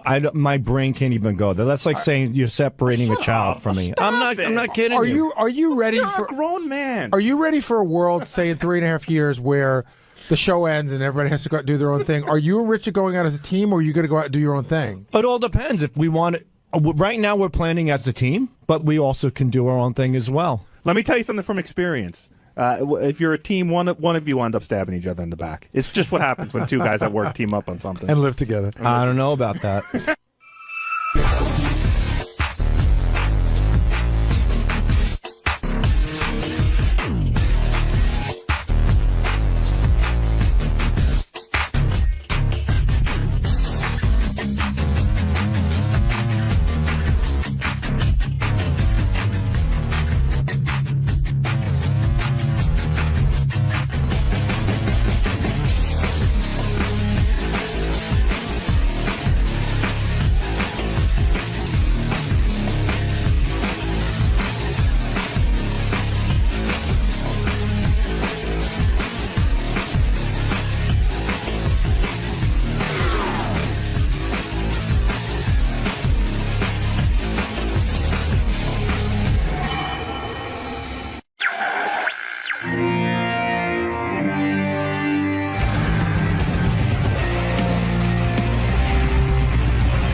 Another old friend of the show. You gonna have a stupid comment about that? No, I have no stupid comment. All right, just asking. Only intelligent ones. Oh, okay. You have an intelligent comment about that? A rock and roll legend. Okay. And an old friend of the show. Okay. All right. And we're gonna bring him in. Well, what's his name? Joe Walsh. You're rusty, man. You're old. I'm old.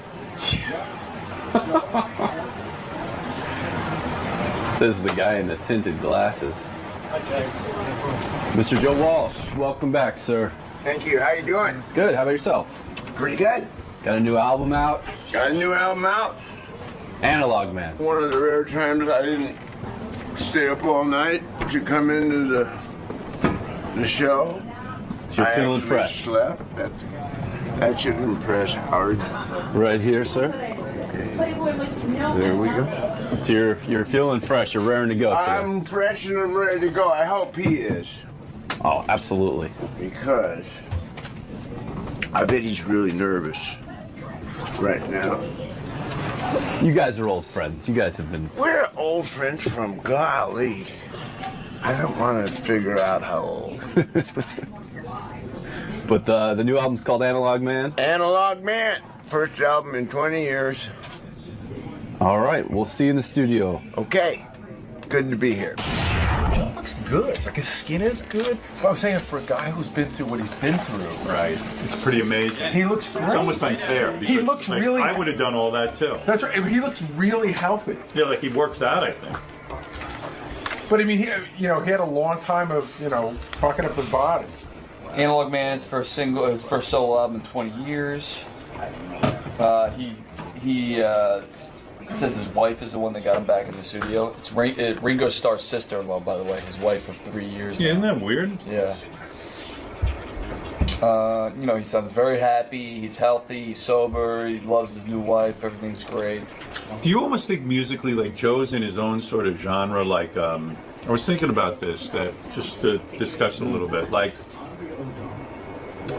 He's not like a Led Zeppelin guy. He's not like He's not huge. He's not like a super, but he's been in a super group. Yeah. But he's been big on his own. But he's overlooked, kind of. Oh yeah, like when you talk about the top 10 greatest guitarists of all times, why Joe's name is, it's always like Buddy Guy. Yeah. It's a lot of old black guys. I think a lot of people took him out of the running because he was such a goof. That's right, right. No, he did act goofy for a long time.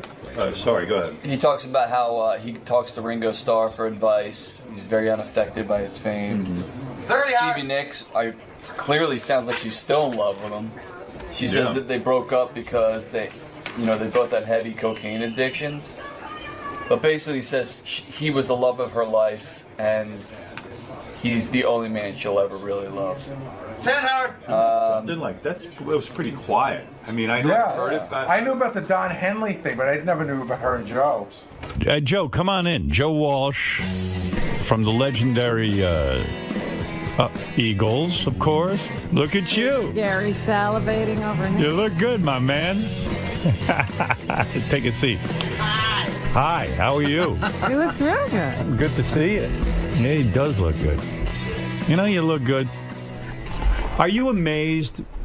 Like, you're so healthy now. You look terrific. You look like a different man from the guy I knew back when. I am. You are a completely different man. Yeah. Yeah, and it's strange even being in the room with you now because it's a whole different energy.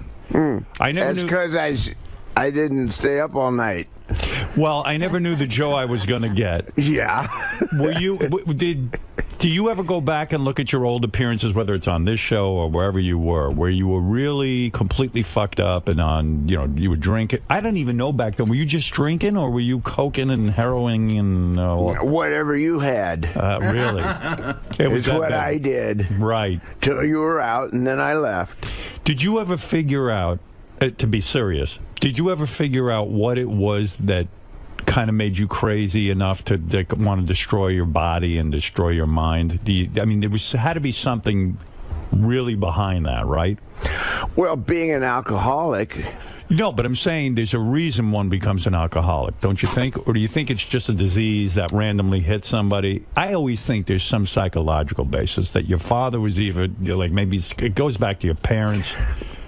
It is probably hereditary, yeah. But I tell you what happened for me. Right. I wrote some songs that were pretty good. Right. When I was high. James Gang Rides Again came out, did really good. Right. Made that when I was high. So I made a mistake of thinking it was a winning formula. Right.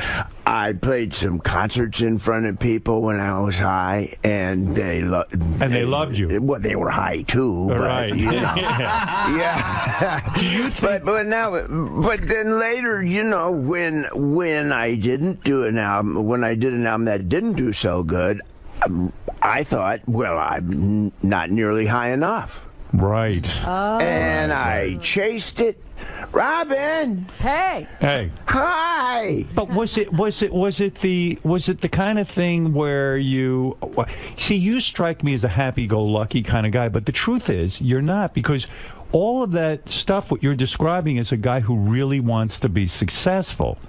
That success was so important to you that you said, oh, I know the winning formula. I'll drink, I'll get high, and then I'll write great music. So it really did matter to you whether you were successful or not. You weren't sort of a happy-go-lucky guy. Maybe it was a reaction to, oh, my God, maybe this will be the secret to my success. You were really hungry for success. Very subtly. Yeah. All of that stuff convinces you that you can't do anything without it. Right. And it's got you. You think that's it? Yeah. It's that simple? Yeah. You don't think it was your relationship with your parents? I mean, I don't know what it was like for you living at home. Geez, I don't know. You know, every case is different. If you grew up in an alcoholic family, chances are you're going to be alcoholic. Your mom and dad were alcoholics? There's always that at different times, yeah. Right. So when you see drinking as part of the family life, it doesn't seem like such a bad thing to be doing. When I grew up, it was the 50s, and we would have these family picnics, and everybody drank. Including you. My aunts drank, my uncles drank, my cousins drank. If you were an adult, adults drank. Right. That was just the norm when I was a kid. And it occurred to me that my whole family probably has been rip-roaring drunk for the last 500 years. Right. That was just the norm. How hard was it for you to get sober? Hardest thing I ever did. Yeah, and now you're happy, right? I hear reports on you, because I care about you, and when I hear you're so happy now, I really do get happy for you, because, you know, think about all your contemporaries. A lot of guys died who were even less fucked up than you. A lot of guys we know aren't around anymore. Yeah. Who you thinking about that didn't make it? I'm thinking 𝗛𝗵cie. Kennison. Right. And Keith Moon. And it's kind of sad, too, because if you get that second chance, if you live long enough and you kind of get sober, you go, wow, you think about those guys. They were cut down in their prime. Yeah. And do you think music... See, I happen to think you're one of the greatest guitar players, and I'm not saying it because you're here, but I do. I think the riffs and the songs you came up with were brilliant, especially James Gang stuff, and then when you went to the Eagles, I felt you really improved that band like tenfold. But yet, do you think... when it comes to, I don't know, the rock and roll intelligentsia, or whoever they are, but do you think, or critics, do you think, such a thing? Yeah, do you think you get criticized, or you're not thought of right up there in the upper echelon because your past behavior, because you were so drunk and so outrageous? Do you think that your legend got kind of knocked down to a degree?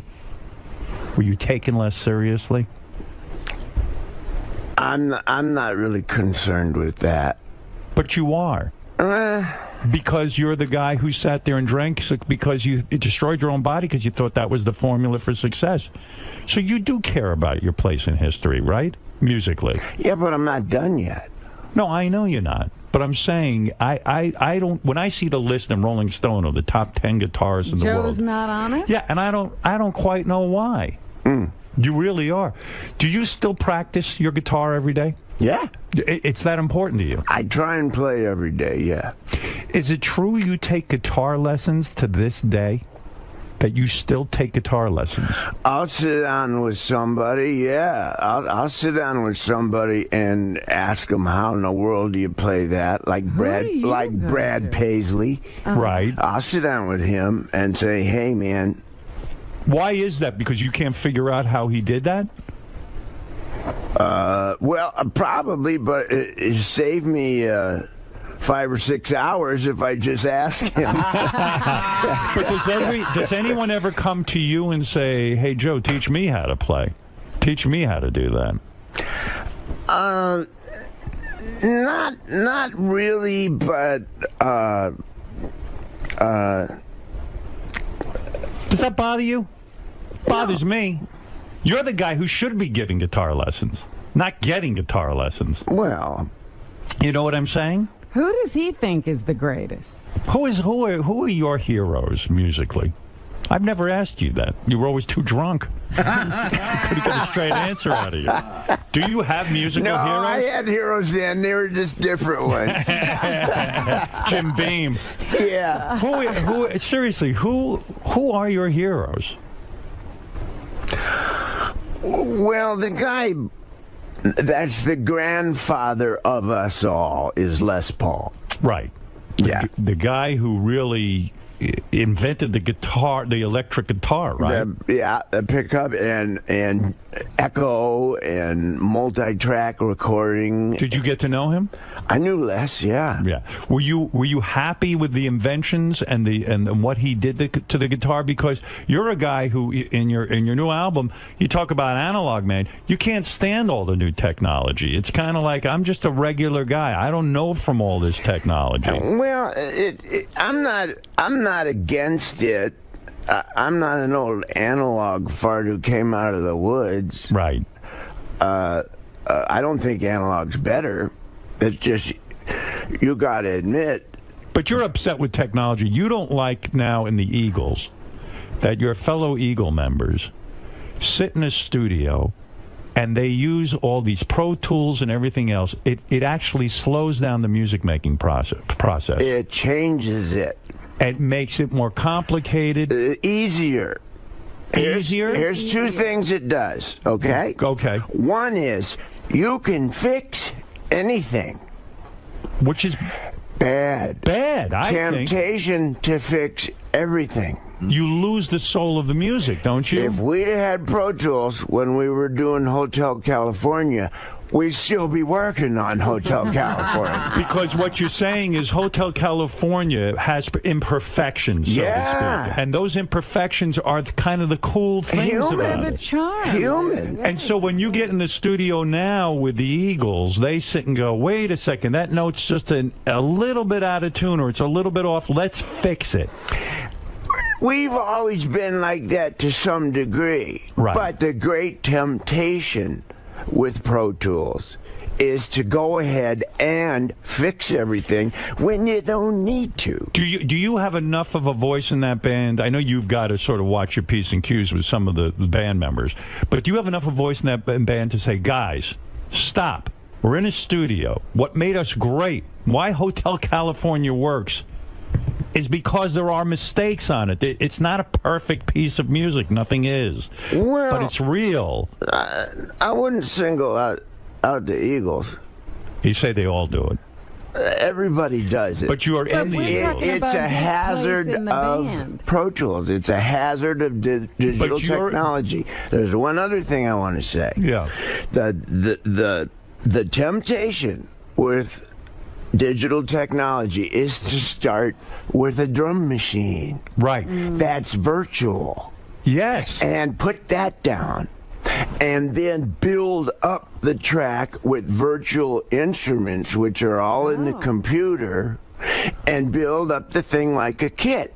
And it never sounds quite as good. No. In the old days, you got some guys in a room, you mic'd them, and you pushed record, and you got the performance. Right, and isn't there something that comes out of that performance when a guy's sitting there, a drummer live, and all of a sudden he goes, wait a second, I have an idea.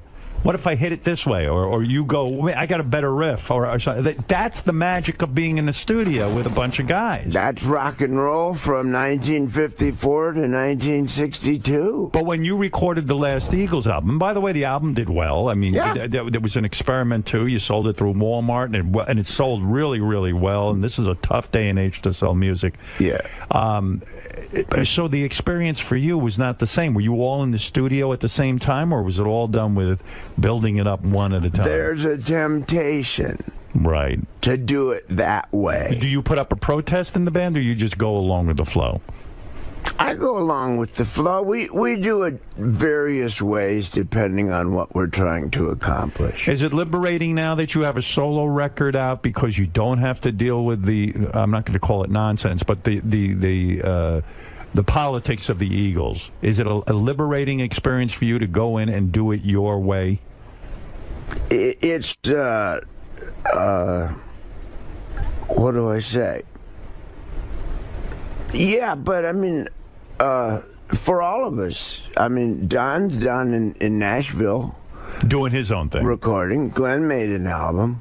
But for you get to do it your way now. I get to do it my way, yeah. Is there a part of you that goes, I'll show these fucking guys how an album should be made? Nah. Never. Nah. There's no anger there, no bitterness. Nah. Have you given up all your friends from the old days? In other words, you used to come in with a boatload of characters that were hanging around. I'm talking about the days when you got my entourage. You had an entourage of guys who could drink you under the table. You know, there was the bass player, Rick the bass player. Are you done with those guys? Are they bad influences, so to speak, on you, or triggers for you? Well, Rick's exempt. Right. He plays with Neil Young now. Yes. He's cleaned up. He's doing great. That's good. For him. Yeah. Yeah. You have to change all your friends. I know. You have to. Yeah, or else you get sucked into the vortex. Yeah. Yeah. Well, you were another one. We felt like we were the friends that got, and we never did all that stuff with you. Yeah, But we were good for a influence. while, you didn't come see us.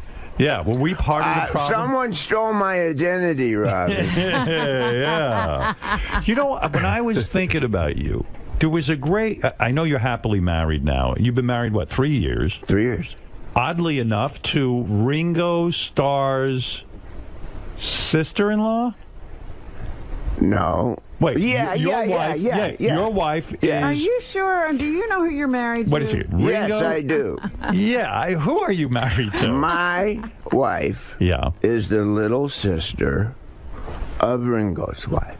Barbara Ringo, Bach? right. Yes. And you are now happily married. It's the part of me that was missing. Because I remember you in the old days. You know, listen, you were high, and women were commodities. You used a lot of women, and they used you. I mean, it was a mutual use. They used you for your fame and your money and your power. Well, sometimes I think Joe forgot when he was on the road that he had another woman somewhere. Right. But did you have a whole epiphany about women? Like that changed your attitude toward women too? Well, the first thing that you can't do when you try to get sober is have a relationship. Right. They say that's the worst thing. Yeah. So I did that for a while. You did. You did all the wrong stuff. You sabotaged your recovery by being in a relationship with a woman during it. Yeah. Yeah. Yeah. And that didn't work good. So they're right about that. Yeah. These people know what they're talking about. Yeah. It didn't work good because she becomes your drug, right? Or a reason to drink. Ah. In other words, you start fighting with a woman, the relationship gets too heated up, you haven't worked on yourself enough, and then boom, everything goes kablooey and you need a drink. Her fault. Women are a great reason to drink. Wouldn't you agree? Yeah. Probably just any relationship with anybody is a reason to drink. Yeah. Like Joe's so charming, nothing could be a problem about Well, you know what? I think like Joe, I have problems with everybody, so I think anyone would make me drink. There you go. Man or woman. There you go. So, congratulations on your marriage, by the way. Oh, thanks. Yeah. I'm glad we're both happy. Yeah, no, very, very happy. Yeah. I really am. I mean, I understand what you say. To get a real partner. Yes. You know? And to feel good about that situation is remarkable. And it's the part of me that was missing. But don't you think it's the change in you that allows you to have that with a woman? Yeah. That's what it is. Yeah. Yeah. You had to grow up. I couldn't have had any relationship like I was. Did you go back and say to any of the women you were with, and I'm sure you hurt some women and some women hurt you, but did you go back? Even I know, remember, you used to have the great joke, my ex-wife plaintiff. Yeah, did you call plaintiff? Did you ever call plaintiff and say, which one? Any of them. I made amends to a lot of people. You did? Yeah. Was that hard? No. Once you do it, does it unlock something in you? Like, does it open up your heart? Yeah. It does? Yeah. And so you would call, did you call your ex-wives? Mm-hmm. And you said to them, look, I'm sorry I put you through hell. I'm sorry I did all sorry I put you through hell. Were they all receptive to that, or did some of them say, you know what, Joe, fuck yourself? There was both. Both of those. Some people say, I understand. I'm glad you're sober. Some people say, up yours. And some people say, I don't believe you. In other words, the important thing is me. You said it. I'm better for it. Right. And what is it? If it's a phone call or a meeting, and you go there and you confess to them that you were shit or whatever, you were confused. Yeah, you look them in the eye and you tell them, hey, I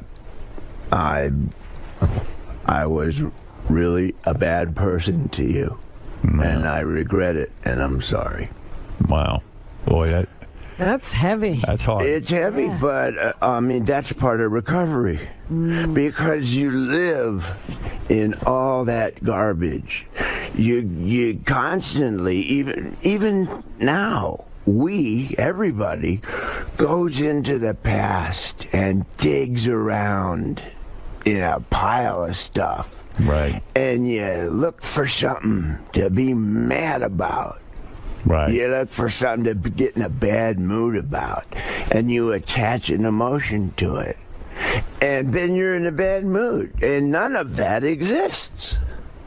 All that anger is in you. Yeah. If you clear that out by making amends, you stand a chance. Right. Well, it's a tough... I tell you what, that is not an easy assignment. Has he decided to have more children? No, you're not having more kids, are you? No, I have lots. Yeah. I remember, How many kids? I saw one of your daughters on a TV show. Lucy. She's a very talented girl. Yeah. Yeah. She wants to make it in the music business. She's also acting. She's pretty serious about acting. Good-looking girl, too. Yeah, she's nice. Yeah. And then I saw they got you on the show, too. They schlepped you out. I was like, oh, poor Joe. Well, I showed up for her. Yeah, right, I know. I knew you didn't want to be there, man. I was just watching it, and I go, oh, my God. Me and Dee Snider. Yeah, you guys are all on there. We showed up for our kids. But I know what that show was. Yeah. I enjoyed the show. Yeah. But it was the kids of rock stars who show up, and they had a competition. Yeah. So, but you see these competition shows. That's not the way to really make it. I'm a judge on one of these shows. I know you. How's that going? I love it. But I tell everyone. In fact, Thank I don't God know. You are. Well, you don't want to know something? In Vegas, I tell these guys. I don't know if they're going to show it. They don't show everything I say. But I said to them, you got to remember, a lot of hard work goes into it. When I saw them fucking off or doing something weird, I'd say, I know musicians. And these guys work their ass off. They might look happy-go-lucky, but how many hours did you spend in your life not only sitting alone in a room with the guitar, but also going out on the road and playing in front of people and learning that, even if you're playing in front of two people, life can really suck and it's not that easy. I mean, there's a lot of hard years. There's no quick fix, right? It's your 10,000 hours. Your 10,000 hours. And you put them in. Yeah. Yeah. And you have, too. Yeah, I mean, we all do. You used to sell mattresses. I did. I still do. I was shocked to learn, though, in your life, one of the great romances was Stevie Nicks of Fleetwood Mac. And this was kept on the down low, even during your whacked out years. Yeah. How'd you do that? But she says you were the love of her life and probably still are. What, is she one of those people you had to call and make amends to? Mm-hmm. Wow. She's special. She was in love. One of the greatest songwriters ever, right? Stevie Nicks. Yeah. No? Well, am I wrong? I mean, songwriters, in the big picture, all of us from the 70s are memorable and notable, but I mean, the greatest songwriters are like guys from the 30s and 40s. And do you really believe that? You don't believe Jimi Hendrix was a great songwriter? Paul Simon? Yeah. Okay. You don't consider yourself a great songwriter? Well, I don't think it's fair to say one of the best ever to anybody. But what a powerful couple. But Stevie Nicks and Joe Walsh. Stevie's very high on the list. Were you in love with her? Did they write together? I don't know. Did you guys ever write together? She helped me do the Confessor album. No kidding. She rode shotgun with me on that one and gave me some direction, and she's really good at the craft of songwriting. Which means what? Sitting down and really putting a pen to paper and actually trying to figure out the lick and all that? Left to my own devices, I will have 85 pieces of paper with a couple words on each. Right. And people like her and my wife Marjorie now help me get 85 words on one piece of paper. How do they help you do that? I mean, you're a songwriter. It's a creative process for you. How do they focus you to take all those 85 slips of paper and combine them into a song? Well, my wife is a closer. That's what she does. When I say it's the part of me that was missing, I got a little attention deficit. Right. But in the 50s, that wasn't diagnosed. You were just difficult. Right. But I got it. Yeah. You know, I see that in one of my sons. I learned about it, and I had it screaming in the 50s. It's one of those things that affects you where you can't keep your mind on one thing. You can't complete tasks. I have a great idea, fantastic idea, and I get it started, and wait a minute, I have another idea. So there it sits. You know, I'm reading a book about this. It's called Get Things Done. Yeah. Do you ever read this book? No. I've just started reading it. I just learned about it. Yeah, so I have great ideas lying all over the place. And what do you do? Do you speak into a little tape recorder? And how does the songwriting process go for Joe Walsh personally? Would you be fucking around with your guitar? You start to, pick at a few notes and go, that's cool? Or do you hear the song in your head first? You once told me years ago, you always have a song in your head. Yeah. Yeah. But how do you get it out physically? Because don't you go, oh, my God, this is good. I don't want to lose this. What do you do? What's the first thing you do? So you don't forget it. Well, you can carry around a little recorder. Do you do that? And put ideas down. When I remember to, yeah. Because you need a giant inbox, so to speak. But by that I mean you need a place that whenever you get an idea, you just put it in there so you don't have to sit and worry. Didn't that worry you when you had a great hook or something and you'd say, oh, shit, I can't forget it. I can't. Or you didn't care? It depends.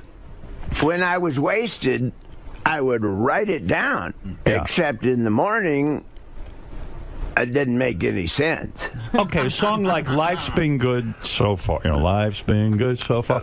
You're standing around one day. Do you hear the words first or the music? Usually the music. The music? Yeah. You heard... It's real abstract, and I think it's the same for all of us. You hear an idea, and it's kind of a symmetry. So did you hear? So when you say you heard an idea, symmetry, was it like? Yeah, as a matter of fact, yeah. That's what you heard. Yeah. And then you go, I don't know what the fuck to do with that. Well, you go, okay, there's something. Right. Now, what do you do with that? You go over to a tape recorder and you go... I kind of have a place in my head that it goes with different drawers. Really? And you retain this? Yeah. I wonder I'm wondering, why don't you think this is something you've heard before? Like you're humming somebody else's tune. I'm amazed that I would sit there and think how many songs he forgot that are in that drawer. Well, think of how many songs never got written that people had. Yeah. Robin, you're right. Whatever you just said, I forgot. Sometimes you think it's something you heard. Yeah, right. Well, that's where you go, aha. Right. You mess around with old blues licks, and you mess around, and you realize, boy, this is fantastic. Oops. Except it's a Hendrix lick. And you think, oh, well, start again. But once in a while, you get a nibble. Did you ever meet Hendrix? Yeah. Oh, you did? Yeah. Did you ever get to play with him? Not live. Not live. Backstage. You went backstage. Where was this? Youngstown, Ohio. Back in the early 70s? Yeah. Okay. And you're, what, doing a concert? Yeah. James Gang concert at that point? James Gang, Hendrix, and Sly and the Family Stone. All on the same bill. Wow. Well, remember in those days? Wow, yeah. You had 3 headliners on a show. And who opened that show? We did. The James Gang. Yeah. Unbelievable. What a show. Yeah. And then Sly and the Family Stone, and then I guess Hendrix. Well, Sly never came out of his dressing room. Yeah, right. But there's another guy. I mean, he's a difficult guy, right? He's had his problems. Yeah. And I don't think he ever came out of them like you Still did. going through it, yeah. I don't think he made it. No. Do you ever see him around? No. He's like a recluse. There's been Sly sightings, but... Right. Yeah. Yeah, I saw him on some award show or something. Yeah, but a few months ago, we were reading that he was in a trailer parked outside somebody's house. Right. Yeah. Yeah. Thank God you didn't go that route. Yeah. Well, yeah. Yeah. And does that give you the shakes at night sometimes? So you go, shit, I could have really, really fucked up. Oh, yeah. Yeah. I am so grateful to be alive and sober. So Hendrix is backstage. And what happened? You go. He's backstage. We're in a dressing room, which is like where a hockey team changes or something. You know, not glamorous. So yeah, right. and he's there, and I finish, and we finish, and we're in the same dressing room. So he's sitting playing his guitar, and I come in with mine. Right. And you have a jam session, so to speak. A little bit, yeah. I showed him my guitar, and he showed me his. Do you get intimidated by a guy like that? Nah, he was a wonderful guy. Of course, I'm intimidated. By his talent, I mean. By him. He had an aura. I mean, he had feathers on. I mean, it was terrifying. Well, you talk about that. I read that Clapton and a bunch of other guys at the time who were considered top